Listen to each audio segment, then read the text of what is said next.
潘總話：好似你呢種人命係最好嘅。唔係啩，老媽子，我苦啊喎，細個人嘅，嗰咪叫好面啊！唉，30幾歲先揾到大錢啫嘛！你呢種人話啊，太早有錢嘅會反飯嘅，太遲有錢你身體又冇咁嘅福氣享受。你呢啲就係啱啱好，所以好話你就係兜命生得正咯，生得好咯。聽起翻上嚟就好似有得咗道理咁。其實係中產反貧，無非係3個方面。第一個係亂投資，投資係反貧最快嘅方式啊！幾乎有邊個冇錢人係直窮嘅，都係落啲做窮嚟整出嚟落啲。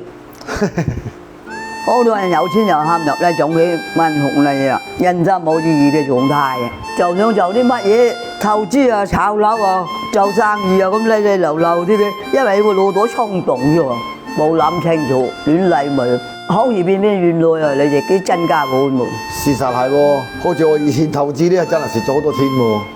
咁第二個係咩啊？大個又話仔女使大錢咯，上國際學校啊咁咯，攞你個血汗錢去賺貴族喎。嗰陣時學校幾廿萬學費啊，唔係一般嘅家庭可以唱搞嘅，可以讀得起啊！你咪知道。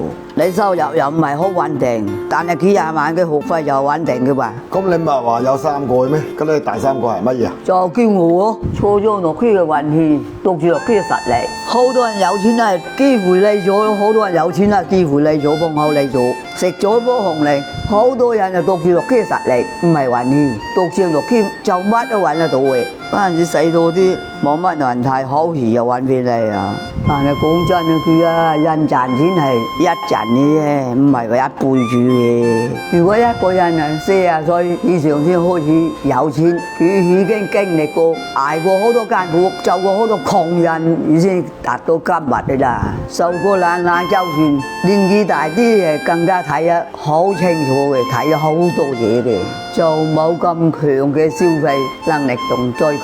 有錢第一件事唔係點樣使，而係如何守住呢筆錢，要係窮飛飛去，要係自己冇窮過，或者係窮嘅時間唔夠長咧，可能咧真係唔會珍惜眼前擁有嘅財富嘅。